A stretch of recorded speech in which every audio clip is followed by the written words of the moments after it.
Hello மக்களே, எல்லோருக்கும் வணக்கம். பார்த்தீங்களா, கமகமன்னு இந்த குழம்பு மிளகாத்தூள் எப்படி செஞ்சேன்னு சொல்லிட்டு இந்த வீடியோவில் பார்க்கலாம். இது மாதிரி ஒரு முறை நீங்கள் செஞ்சு பாருங்கள். செம்ம ருசியாக இருக்கும், டேஸ்ட்டாக இருக்கும், உடம்புக்கும் ஆரோக்கியமாக இருக்கும். இதில் நான் என்னென்ன பொருள்லாம் சேர்க்குறேன், அதை என்னென்ன அளவுன்னு சொல்லிவிட்டு இந்த வீடியோவில் தந்திருக்கேன். ஒவ்வொன்றுத்தையும் நீங்கள் பேப்பரில் எழுதி வச்சுக்கோங்க. அதே போல் எவ்வளோ மணி நேரம் நீங்கள் வறுக்கணும் அப்படின்றது எல்லாத்தையும் சொல்கிறேன். அதுக்கு முன்னாடி நம்ம சேனலை கொஞ்சம் சப்ஸ்கிரைப் பண்ணிக்கோங்க. இந்த வீடியோ பிடிச்சிருந்தா லைக் பண்ணுங்கள், எனக்கு சப்போர்ட் பண்ணுங்கள். இப்போ மிளகா எப்பயுமே 1 கிலோ எடுக்கிறோன்னா 2 கிலோ தனியா எப்பயுமே 1:2 தான் எடுக்கணும். ஏன்னா நீங்கள் அதை விட கம்மியாக போட்டுட்டாலும் காரம் கம்மியாக இருக்கும், அதிகமாக போட்டுட்டாலும் காரம் அதிகமாக இருக்கும். எப்பயுமே நீட்டு மிளகா எடுத்துக்கோங்க. ஏன்னா நீட்டு மிளகாவை நம்ம காய வச்சு அரைக்கிறப்போ மிளகாத்தூள் நமக்கு நிறைய கிடைக்கும். குண்டு மிளகா அரைக்கிறதுல காரமாக இருக்கும், ஆனால் மிளகாத்தூள் கம்மியாக கிடைக்கும். இல்லை எனக்கு காரமாக வேணுன்றவங்க நீட்டு மிளகா 1/2 கிலோவும் குண்டு மிளகா 1/2 கிலோவும் எடுத்துக்கோங்க. எடுத்து நல்லா காய வச்சுக்கோங்க. காய வச்சு அரைக்கிறப்போ மிளகா நல்லா காரமாக இருக்கும். அதே போல் நீங்கள் ட்ரை ரோஸ்ட் பண்ணிட்டீங்கன்னா காரம் கம்மியாகிடும்.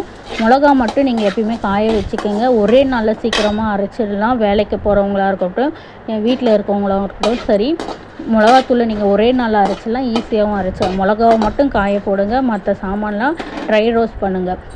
மினிமம் 5 நிமிஷம் தான். நல்லா சிம்மில் வச்சுக்கோங்க. ஒவ்வொரு பொருளும் தனித்தனியாக தான் வறுக்கணும். நல்லா வாசனை வர வரைக்கும் வறுத்தெடுங்க. அதை ஃபேன் காற்றுல வச்சு நல்லா ஆற வைங்க. இதில் போடுற ஒவ்வொரு பொருளும் நமக்கு மருத்துவ குணம் உண்டது. இன்னொரு சின்ன டிப்ஸு, நீங்கள் 1.5 கிலோ மிளகா எடுக்கிறீங்க, 3 கிலோ தனியாக எடுக்கிறீங்கன்னா மற்ற மளிகை பொருளை இன்க்ரீஸ் பண்ணிக்கோங்க. எல்லாமே 100 எடுத்துக்கோங்க. அப்போ தான் மிளகாத்தூள் நமக்கு நிறையவும் கிடைக்கும், காரம் இல்லாமையும் இருக்கும். இது மாதிரி நீங்கள் அதிகமாக அரைக்கிறீங்கன்னா அதே போல் மற்ற பொருட்களை கொஞ்சம் கொஞ்சமாக 50 கிராமாக இன்றைக்குங்க. மிளகா எவ்வளோ சேர்க்குறோமோ ஒவ்வொரு அரை கிலோவுக்கும் 50 கிராம் இன்க்ரீஸ் பண்ணிக்கிங்க. அவ்வளோதான் டிப்ஸு. இந்த ஒரு மிளகாத்தூளே போதும். இந்த மிளகாத்தூள் வச்சு நீங்கள் மீன் குழம்பு, கறி குழம்பு, காரக்குழம்பு, சாம்பார், பொரியல் அப்படின்னு சொல்லிட்டு எல்லாத்துக்குமே போடலாம். கமகமன்னு இருக்கும், திக்காகவும் இருக்கும், ருசியாகவும் இருக்கும். இது மாதிரி ஒரு முறை நீங்கள் செஞ்சு பாருங்கள். எல்லாத்தையும் வறுத்துட்டு ஃபேன் காற்றுல ஆற வச்சுருங்க.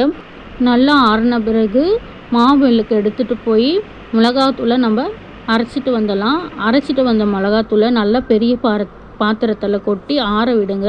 நல்லா ஆறணும், கொஞ்சம் கூட சூடே இருக்கக்கூடாது.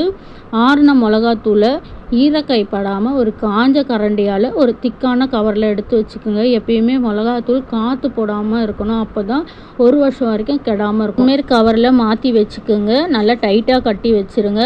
ஒவ்வொரு முறையும் மிளகாத்தூள் எடுக்கும்போது கையில் ஈரம் இல்லாமல் பார்த்துக்குங்க. காஞ்ச கரண்டியால் மாற்றி வச்சுக்கோங்க. அவ்வளோதான் ஃப்ரெண்ட்ஸ், மிளகாய்த்தூள். அடுத்த வீடியோவில் பார்ப்போம். பாய்.